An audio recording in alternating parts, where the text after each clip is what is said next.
Kashmir. The diplomatic stalemate between the two nations is ongoing, a month on from that incident. Well, let's speak now to Bilawal Bhutto Zardari, chairman of the Pakistan People's Party and a former foreign minister. Bilawal, thanks so much for making the time to speak with us. I really appreciate you coming into studio as well.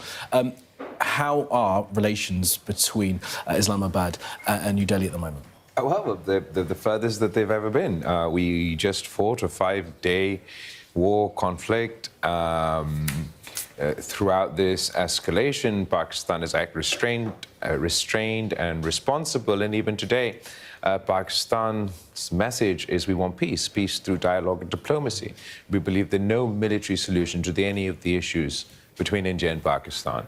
And unfortunately, as our neighbor has refused to talk, this delegation is going from capital to capital, engaging with the international community, seeking their assistance in this pursuit for peace. Give us a specific. The Indus Water Treaty is still suspended. The rhetoric around that from Pakistan's side was that if it's not reinstated, that's an act of war. Is that where you still are? So absolutely. One of the many issues, and I'm happy to go to any of them, is the weaponization of water through the declaration by India, the threat by India that they'll shut off the water supply to 240 million people in Pakistan. Just making that threat is a violation of the UN Charter. Were they to act on that threat, Pakistan has been very clear, we'd consider that an act of war. I believe that all countries, I'd even sort of appeal to your viewers, everyone should speak with one voice condemning India's decision. We can't allow this precedent to set. We can't weaponize water. We've been to war with India before. We've had many exchanges such as this, but never has such a drastic step been taken. At the moment, the threshold for conflict between India and Pakistan is the lowest than it's ever been in our history. We've achieved the ceasefire, but we have not achieved peace. As it stands today, if there's a terrorist attack anywhere in India or Indian-occupied Kashmir, proof or no proof, that means war. That's not a tenable situation. Pakistan believes there needs to be dialogue and diplomacy where we discuss all issues, terrorism, Kashmir, water, and start moving forward. Look, let's just be really specific about what's happened with the treaty. It's been suspended, but the water has not yet been stopped. Just be... So illegal. So first of all, there's no legal term to suspend or hold in abeyance. That's the word they use, the treaty. According to the treaty itself, which is not just between India and Pakistan, but has international institutions as a party to it, no changes can be made to the treaty without mutual consent. There is no such thing as hold in abeyance or suspend.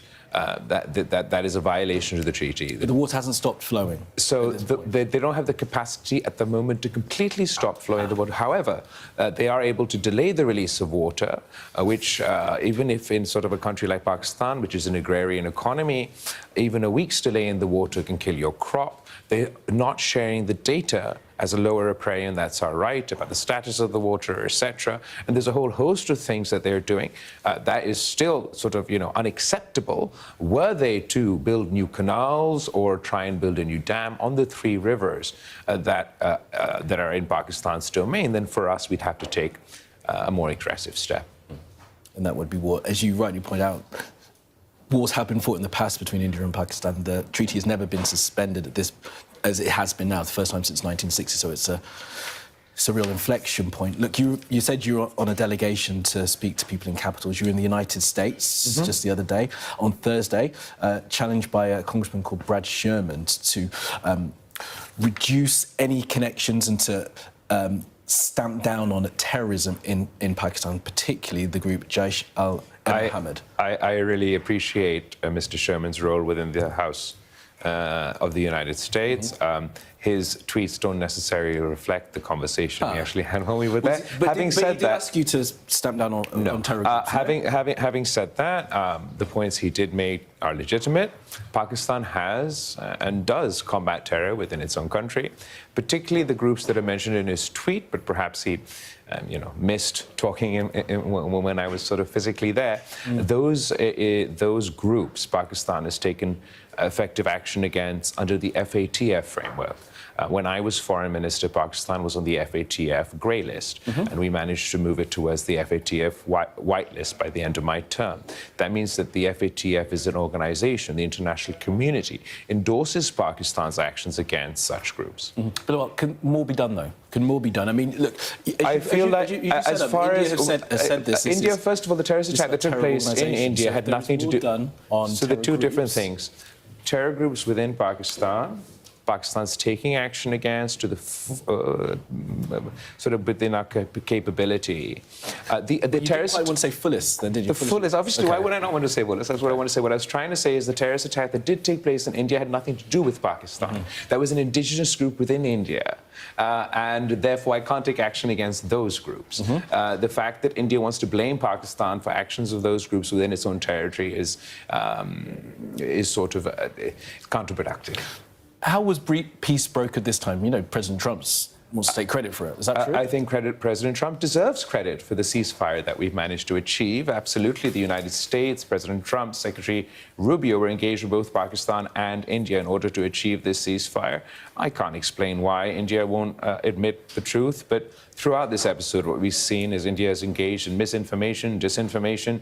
They've not been honest with their own public. They've not been honest with the media. They've not been honest with their allies. And this is one additional thing that they're not honest about. Of course, the Indian government aren't here to defend themselves, but when you say not admit the truth, what truths do you think they need to admit to?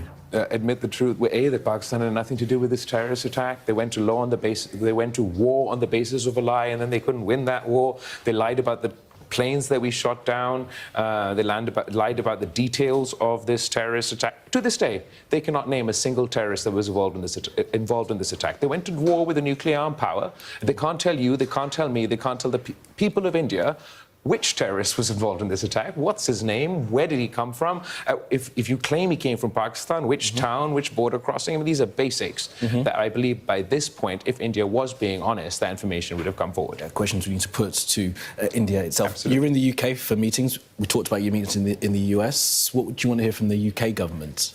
I think the UK has a unique role in this entire situation. First of all, obviously, the United Kingdom played a part in partition. The unresolved issue of Kashmir. There's a British legacy there, which I believe they bring a certain context to, a certain perspective to. There's a large population of people from India, people from or of Indian descent, of Pakistani descent, that live here in the UK. I don't think we can isolate ourselves from. Could they broker peace talks between the two sides?